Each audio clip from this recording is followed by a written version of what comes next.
ऐसे अब फिर सृष्टि के पूर्व जो मेरी स्थिति थी ईश्वर के संग, फिर हम वैसे ही हो गए हैं। यही मानव जीवन का लाभ हुआ। तो मानव जीवन पाकर के मोक्ष पाना, जन्म मरण के चक्र से छूट जाना और इस शरीर से जितना हो सके संसार के हित के लिए कर्मरत रहना, प्रयत्न करना, यही जीवन का उद्देश्य है। तो परलोक संवार लेना है, जन्म मरण के चक्र से छूट जाना। हम में से कोई ऐसे नहीं हैं जो तीन चीज चाहते हैं। एजी गार्डनर ने लिखा है कि no one wants sorrow, no one wants slap, no one wants death. कोई दुख नहीं चाहता, कोई परतंत्रता नहीं चाहता और कोई मृत्यु नहीं चाहता। हम में से सब सुख चाहते हैं, हम में से सब स्वतंत्र रह के होना चाहते हैं और हम में से सब मरने से बचना चाहते हैं। हम सब के सब। लेकिन मरना पड़ता है। परतंत्रता तो महसूस सबको होती है, हमारी इच्छा के हिसाब से सब कुछ होता नहीं है। और दुख तो हम अनुभव करते हैं, कभी बीमारी से दुखी होते हैं, कभी मानसिक पीड़ा होती है, कभी धन हानि की दुख होता है। अनेक तरह के कष्ट हैं जीवन। जो हम नहीं चाहते हैं वही होता है, जो चाहते हैं वो नहीं होता है। और उसमें सबसे जो चीज है जिससे हम बचना चाहते हैं, अब विक्षिप्त व्यक्ति की बात छोड़ दीजिए। इमर्सन ने लिखा है कि दुनिया में दो ही लोग हैं जो कहते हैं दुख नहीं है। दुख नहीं है। दो सामान्य लोग। कौन? कहा एक पागल और दूसरा नौजवान। जवान जो होता है ना, वो कहता है दुख कहाँ है। अब पागल को भी लगता है दुख कहीं नहीं है, लेकिन समझदार आदमी कहते हैं सुख कछु यहाँ नहीं। संत क्या कहते हैं? जनी लिपटोर प्यारे जग परदेसवा सुख कछु यहाँ नहीं। यहाँ सुख नहीं है, संसार में सुख नहीं है। भगवान बुद्ध को ज्ञान हुआ तो उन्होंने कहा संसार में दुख ही दुख है, सुख कछु यहाँ नहीं। नानक दुखिया सब संसार, तन धर सुखिया काहू न देखा, जो देखा सो दुखिया हो। तो इमर्सन कहते हैं either a mad or a young only can claim the world is full of happiness। या तो कोई पागल या फिर एकदम नया नया जवान। जवान में भी नया नया, क्योंकि जवान की भी कैटेगरी होती है। एक थोड़ा पुराना जवान हो गया जो नौकरी के लिए भाग दौड़ कर रहा है, नहीं मिल रही है, घर में ताना पड़ रहा है, तो फिर उसको लगता है कि दुनिया में कुछ दुख है। लेकिन अभी नए नए जो जवान होते हैं उनको अभी नौकरी का दबाव नहीं है, घर से ताने नहीं पड़ रहे हैं, बाबूजी के पैसे पर मस्ती हो रही है, उनको लगता है world is full of happiness. उनको नहीं लगता है। इमर्सन लिखते हैं अब कोई कोई बेचारे बीमार हो गए हैं तो उनको लगेगा। उनको कहने का भाव है कि ऐसे लोग जो होते हैं, बाकी दुनिया में दुख है, यह दुनिया दुखालयम है, दुखों का घर है। भगवान कृष्ण कहते ना दुखों का घर। तो इससे छूटना है। उसमें मृत्यु सबसे बड़ा, मरने का भय। नाम सुनकर के भी। एक बार एक महात्मा के साथ में था, मैं ऋषिकेश में, उन्होंने मुझे कुछ कहा बोलने के लिए, तो 10-20 लोग बैठे थे, तो मैं मृत्यु के संबंध में बोल रहा था कि मृत्यु जीवन की सबसे अवश्यंभावी घटना है, जातस्य ही ध्रुवो मृत्यु। तो जब मैं ये कह रहा था तो वो जो है हमारी बात को बार बार कह रहा था, मेरे प्रवचन के बाद एक आदमी कहता है कि आप बार बार मृत्यु को याद दिला दे रहे हैं। तो मैंने बोला क्या हुआ? कहा कि आप जब जब बोलते हैं ना कि एक दिन मरना है, एक दिन मरना है, तो ये जो पार्टी वार्टी का हम जो आनंद लेते हैं ना, उसमें याद आ जाता है तो हमको टेंशन हो जाता है, इंजॉय नहीं कर पाते हैं। हम बोले कि इंजॉय, मृत्यु को भूल कर इंजॉय करोगे तो कुछ ऐसा इंजॉय करोगे कि मरने के बाद कीट पतंग बनकर इंजॉय करोगे। क्योंकि जैसे ही मृत्यु याद आती है वैराग्य होता है।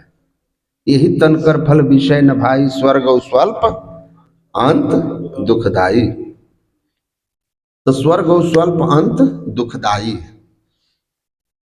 तो सब स्वर्ग दुखदाई है, तो संसार में हमें कुछ क्षण मिलने वाला विषय सुख कैसे शाश्वत होगा? यह भी दुखदाई ही होगा।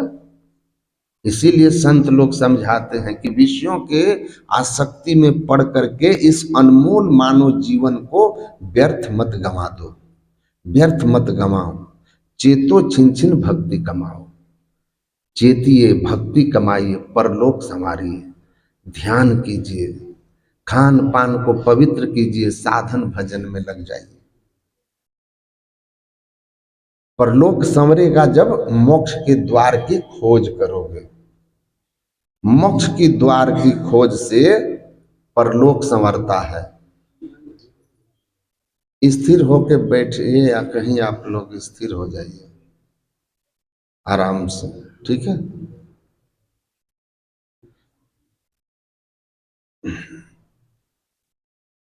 तो हम लोग इस दुनिया में आए हैं, अब बड़ा कम समय है। अनित्यानि शरीरानि विभव नैवो शाश्वतः, नित्यम सन्निहितम मृत्यु कर्तव्यो धर्म संग्रह। जीवन अनमोल है, लेकिन नलनी दलगत जलमति तरलम तद्वत जीवन मत से चपलम। अनमोल है, लेकिन इसमें एक बहुत बड़ा दोष है कि क्षण भंगुर है। इस क्षण भंगुर जीवन का भरोसा नहीं करना है। आखिरी सांस कब आएगी पता नहीं है, इसीलिए कल पर मत छोड़ो। आज अभी इसी वक्त अपने आप को बदल लो। क्या पता कल आए ना आए। और ये मानव जीवन हाथ से निकल गया बिना गुरु से युक्ति लेकर भक्ति किए, तो सिर धुनी धुनी पछताए। सिर धुन धुन के पछताना पड़ेगा। आत्म हन गति जाए, आत्महत्या करने वाले की जो दुर्गति है उसमें जाना पड़ेगा। 84 लाख योनियों का पुनः चक्कर लगेगा। तो संतों के ज्ञान के अनुकूल हमको अपने जीवन को संवारना है, सजाना है। सबसे बड़ी बात है सोपान भूतम मोक्षस्य मानुष्यम प्राप्त दुर्लभम यस्तारयति आत्मानम तस्मात् पापः तरोत्र का। इसकी व्याख्या यही है। बहुत लोगों को खराब लग जाता है।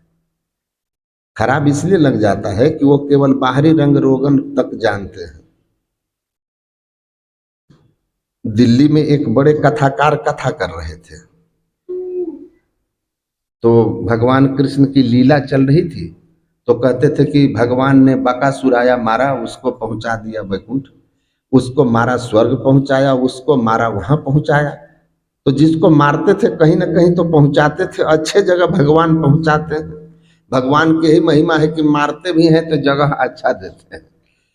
लेकिन शाश्वत तो नहीं है ना, कोई लोक शाश्वत नहीं है।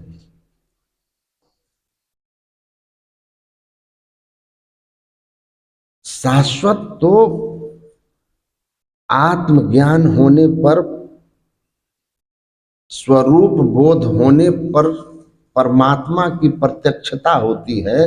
किस परमात्मा की?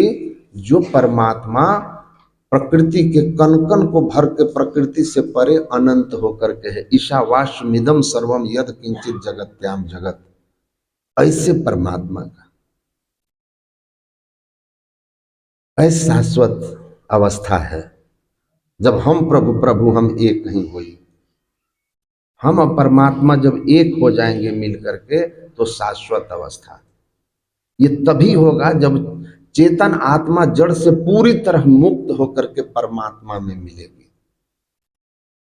अब किसी भी लोक में आप जाते हैं ना तो सूक्ष्म शरीर के साथ जाते हैं, और एक शरीर भी रह गया ना तो मुक्ति नहीं होती है। इसीलिए उनका कथा जब समाप्त हुआ ना तो हमको लोग मिलाने ले गए। बड़े कथाकार हैं, रोज टीवी पर आते हैं। और पूज्य बाबा, हमको तो आश्चर्य लगा कि मैं अभी गया था ना एक बड़े कार्यक्रम में, हेलीकॉप्टर से ले गए थे लोग हमको। मैंने पूछा, एक कथाकार थी बहुत बड़ी, 15 लाख रुपया लेती हैं, रोज टीवी पे दिखाई देती है, वो नाम नहीं लूंगा, ठीक है? नहीं, वो लड़की है। तो मैंने फेसबुक पे डाल दिया था। तो वो जो है उनके साथ दो थे, और वो कथाकार महोदय के साथ भी दो थे। मैंने पूछा आप लोग कौन कौन हैं, तो बताया ये 2 लोग जो है ना उनके ब्यूटिशियन हैं। समझ गए? मतलब मंच पे जाने से पहले काया पलट करने वाले, उनके रंग रोगन करके उनको चमकाने वाले। मैंने बोला ये तो हाँ, हम लोग उनके ब्यूटी पार्लर वाला समझ जाइए, साथ लेके चलते हैं लोग। तो मैंने कहा कितना लेते हैं आप लोग? तो बोला हम लोग तो 30,000 रुपया महीना पर है। एक 2 से कितना हुआ? 60,000। हमने कहा हम तो बड़े बड़े पर सत्संग प्रवचन में गए, आज तक 60,000 हमको विदाई नहीं मिला महाराज। इनका सजाने वाला 60,000 का है।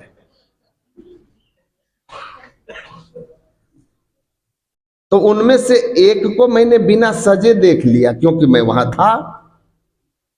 बिना सजे देख लिया तो मैंने अपने साथी को कहा कि जमराज अगर इनको पकड़ने आए ना तो कंफ्यूज्ड हो जाएगा टोटली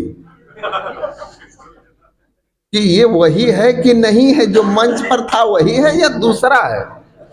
अरे महाराज, बिल्कुल सांवली सूरत, और मंच पर एकदम लगता है जैसे कि, अब आगे हम नहीं बोलेंगे, आप लोग तो जानते ही हैं। तो मैंने उनसे कहा, जब उन्होंने कहा कि हमारी कथा कैसी लगी, तो मैंने कहा आपकी कथा कहने का ढंग बहुत अच्छा है, आपकी भाषा अच्छी है, प्रस्तुति अच्छी है, लोगों को एकदम से मंत्र मुग्ध कर देते हैं, झुमा देते हैं, नचा देते हैं, नाचते ही हैं लोग।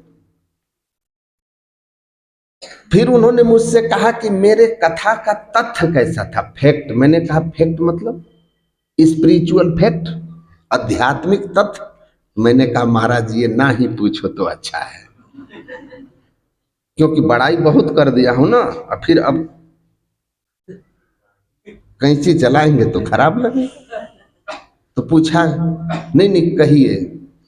मैंने कहा कि जो सनातन धर्म है, इसका जो वेद है, उसका जो मूल उद्देश्य उपनिषदों में है, जिसको वेदांत कहते हैं, वह साधो भाई जीवत ही करो आशा।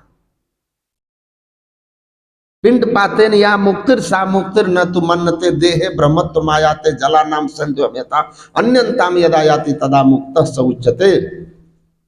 ये है शरीर त्यागने के बाद जो मुक्ति की बात है, वो मुक्ति वास्तविक मुक्ति नहीं है। वो चाहे सायुज्य हो, सारूप हो, सालोक हो, सामीप हो, केवल और केवल कैवल्य मुक्ति ही सत्य है। जब चेतनात्मा स्थूल सूक्ष्म कारण महाचारण चारों जड़ावरण से मुक्त होकर कैवल्य अवस्था में होती है, जिसको बिंदु और नाद की साधना का ज्ञान है, ज्योति और नाद की साधना की ज्ञान है, वही उस अवस्था में जाता है और वही असली मुक्ति का हकदार होता है। जिस तरह नमक अपने उत्पत्ति का जो केंद्र है समुद्र, उसमें मिलकर एक मेघ हो जाता है, उसी तरह जीवन काल में जब सूरत गुरु की युक्ति से अंतर साधन करते हुए सभी जड़ माया आवरण को पार कर परमात्मा से पूर्ण समाधि में एक मेघ हो जाता है, वही मुक्ति की अवस्था होती है। ऐसे पुरुष जीवन मुक्त कहलाते हैं जब तक शरीर में रहते हैं, और जब देह त्यागते हैं तो सभी जड़ावरण से मुक्त होकर के कैवल्य दशा और फिर वहां से परमात्मा में लय हो जाते हैं तो विदेह मुक्त कहलाते हैं। असली मुक्ति यही है, यही वेदों को मान्य है। तो हम जो हैं, हम सनातन परंपरा में जो संत मत है या वेदांत मत है, we are propagating the living religion and you are the postmortem. अब पोस्टमॉर्टम धर्म का प्रचारक है। पोस्टमार्टम जिंदा आदमी का नहीं होता, मुर्दे का होता है। उसी तरह मरने के बाद वो वैकुंठ गया, मरने के बाद गोलोक गया, मरने के बाद अरे कहीं गया। गोलोक से गुरु महाराज कहते थे श्री दामा आए थे, राधा जी आई थी।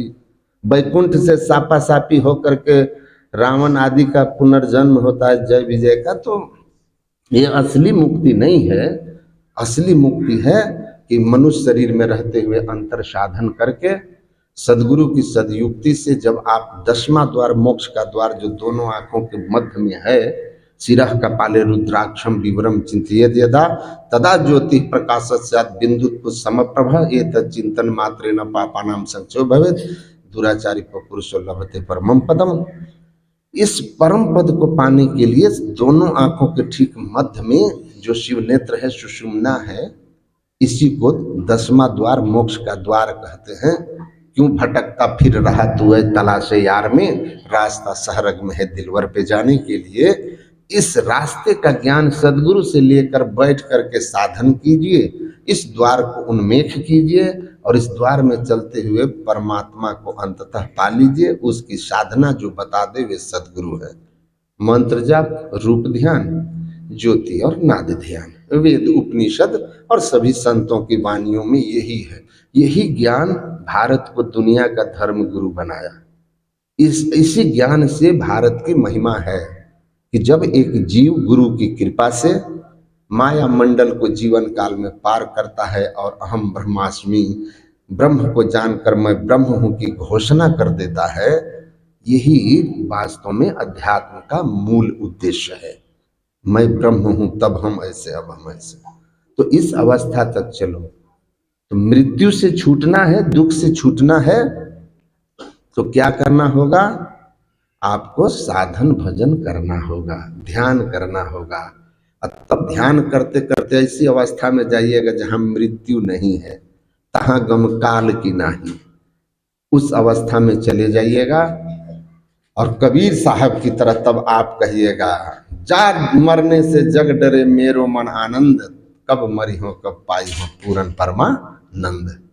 तो तीसरे जो इमर्शन नहीं कहे वे संत होते हैं, जो दुनिया में दुख से मुक्त होते हैं और मृत्यु से मुक्त होकर के मृत्यु को चुनौती दे देते हैं।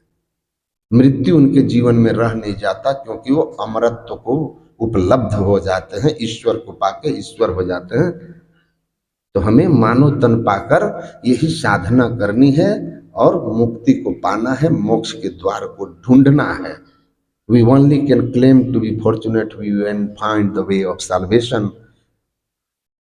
राम तीर्थ कहते थे, हम तभी केवल यह दावा कर सकते हैं कि हम बड़भागी हैं जब हम अपने अंदर मुक्ति के द्वार का खोजी बन जाएं। तो खोजी बन गए तो मानव जीवन हमारा सार्थक हो जाएगा और हमारे जीवन से दुख का जाना शुरू हो जाएगा। बोलिए श्री सद्गुरु महाराज की।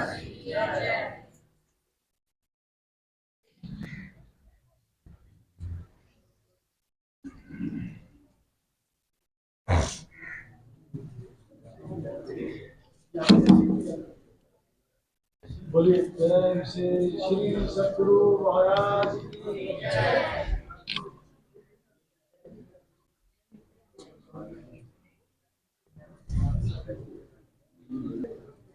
आज की